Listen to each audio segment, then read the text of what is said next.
Next bill is House Bill 492 by Representative Hughes to amend Title IX, prescriptive period for certain actions against a person for abuse of a minor, sexual abuse of a minor, action against person convicted of certain crimes.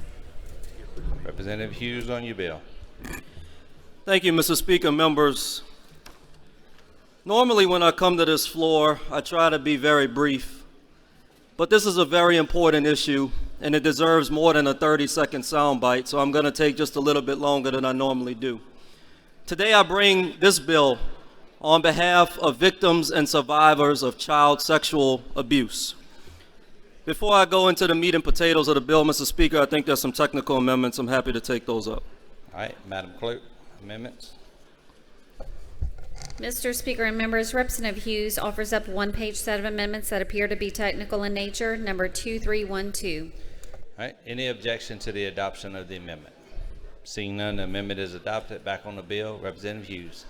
Thank you very much, Mr. Speaker. Members, so House Bill 492 in its current form is a compromise bill. It is not the version of the bill that I originally filed.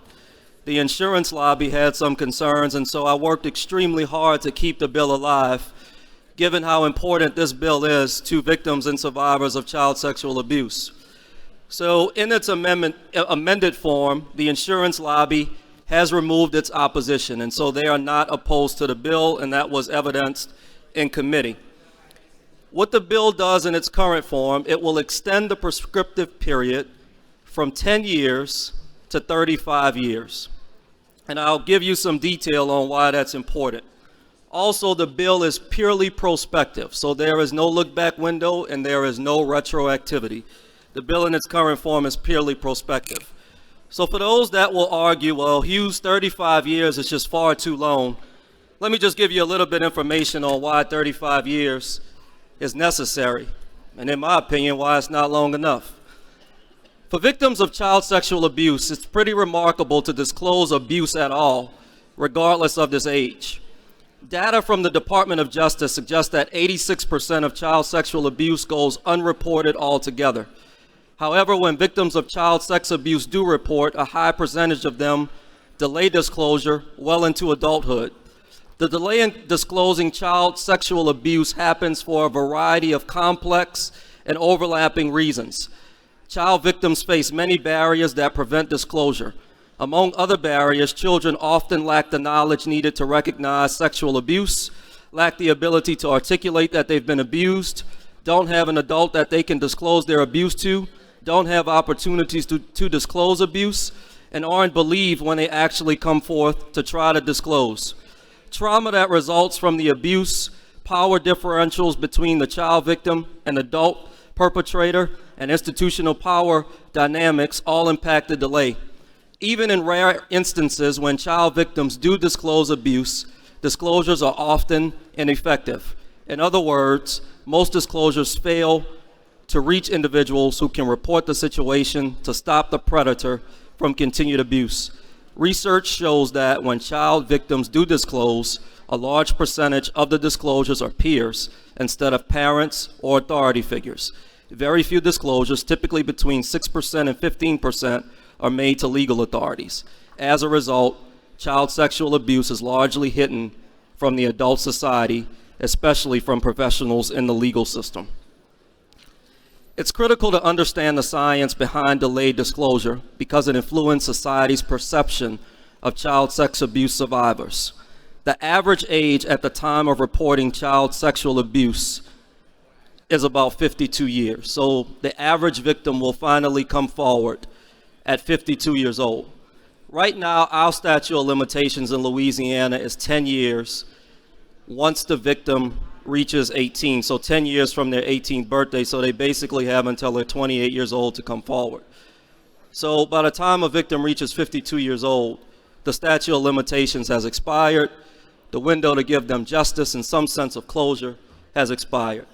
Today I bring this bill on behalf of every victim and survivor of child sexual abuse. This is on behalf of them, to try to give them some sense of closure and some sense of justice. And with that, Mr. Speaker, I'm happy to answer any questions. All right, question on the bill, Representative Ill. Representative Hughes, I spoke to you earlier, and I wanted to let you know that this is a great bill that you're bringing, and I really appreciate you bringing this bill. I think it's well needed, and I spoke to you about a friend of mine that dealt with this situation as a kid, and he didn't reveal it to me till just a few years ago, and he came to a friend, and he told me what happened to him. So I think this is a great bill that you're bringing up. 35 years may not be enough. Did you know? I appreciate you doing this. Thank you very much. Thank you, Representative. All right, Representative Larry Freeman for a question. Thank you, Mr. Speaker. Representative Hughes, we had some spirited debate in committee, Yes, sir. and I had offered an amendment to take away all of the prescriptive period, and it was rejected. Yes, sir. At 35 years, that puts someone at the age of 53. Yes. And you gave some statistics, which I understand. Yes. My question is, why not just take off the prescriptive period at 35 years? Why 35 when we could just make it unlimited and just let anybody who ever had this problem come forward? Sure, and thank you for that question, Representative Freeman. As you know, this was well debated in committee, but to give our colleagues a full glimpse at the debate, all I have in this life is my word.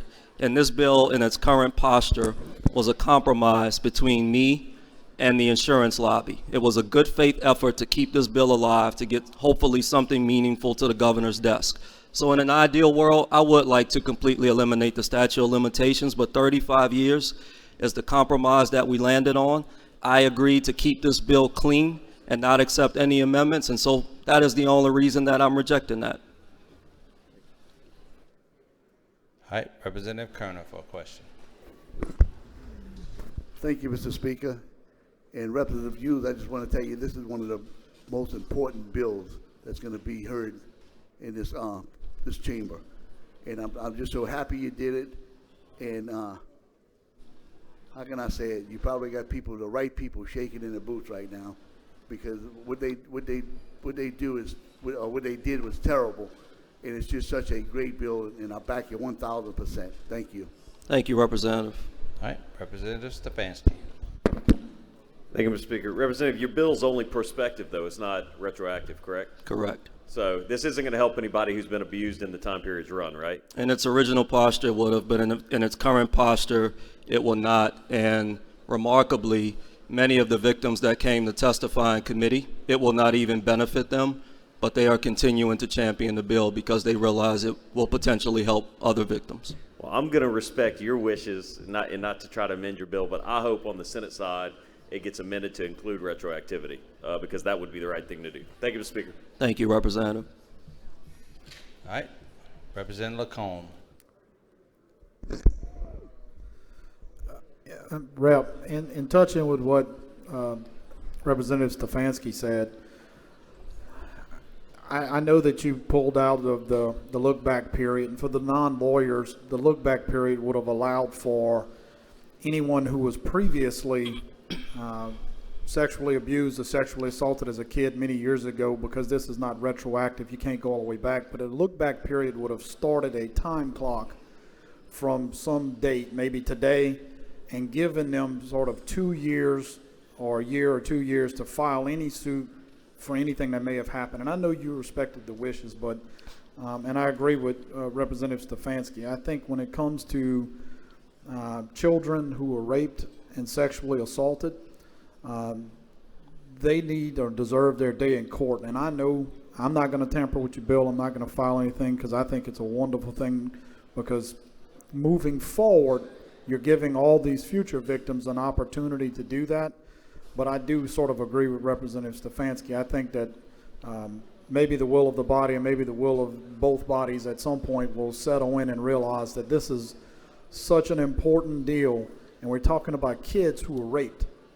And when that comes, they deserve their day in court regardless of prescription or days or years or months. They need to be able to come forward, and certainly to the ones that are still in positions of powers to abuse them, they need to be held accountable. No matter where that institution, no matter where they may be, no matter where they are today, it needs to be brought to light. And I guess I'll end with, did you know? I completely agree. Thank you, Representative. Representative Marcel for a question. Thank you, Representative Hughes, for bringing this bill. I just wanted to really comment on how you've been able to compromise. Did you know that although we bring bills and they're heartfelt and needed in our state, and we put a lot of work into it, I appreciate that you know that you're going to keep your commitment, but I, like the others, would like to see it removed. I think it's admirable of you to lift this bill, to carry it, and to keep your word. But at the same time, I want to thank you, and on behalf of every child that has been molested or raped, I think it's something that we should do as a state. We need to remove the prescriptive period. And thank you for your work. Did you know, I think you have a great bill. Thank you, Representative. All right. There are no more questions on the bill. Representative Hughes moves final passage of the bill. All those in favor vote yea. Those opposed vote nay. The clerk will open the machine. You may. Thank you, Mr. Speaker. And normally I do not close on a bill and I waive, but I think it's important for me to close, and I will be brief. We have not amended the statute of limitations around this issue in Louisiana since 1993. Think about that for a minute. I am bringing this bill not on behalf of myself.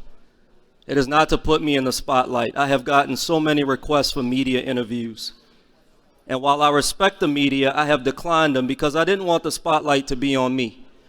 I have victims from around the state that have inboxed me, that have emailed me, sending me messages, thanking me and calling me a hero. I'm not the hero here, they are. We have victims in this chamber, I won't point them out, as we speak, sitting in the well and on the sidelines because they wanted to be here today. And I just want to say, even though this is a compromise, let me be clear, it is not the end. Because we are talking about victims that have been viciously and heinously raped and molested. I want you to think about your childhood. I remember mine, it was beautiful. But these victims were robbed of their childhood, and many of them robbed of their adulthood. Politics should not be a part of this discussion, and we owe it to them at some point, to give them justice and give them closure. Members, I appreciate the discussion. I invite each of you to co-author this bill, and I hope that you will fight this fight with me on behalf of every victim and survivor of child sexual abuse. And with that, Mr. Speaker, I ask for your favorable passage. All right. Representative Hughes moves final passage of the bill. All those in favor vote yea. Those opposed vote nay. The clerk will open the machines. Members, vote your machines. Vote your machines. DeVilliers, yes. Dubuisson, yes. James, yes. Nelson, yes. Amy Freeman, yes. Boyer, yes. Coulson, yes. You through voting, members? Through voting? Close them up. 102 yeas, 0 nays, and the bill is finally passed. Representative Hughes moves to adopt the title, moves to reconsider the vote by which the bill finally passes. Lay that motion on the table without objection. So open it up for co-authors. Co-authors, members, vote your machines. DeVilliers, yes. Ivy, yes. Nelson, yes. Amy Freeman, yes. You through voting? You through voting? All right, close it up. 66 co-authors.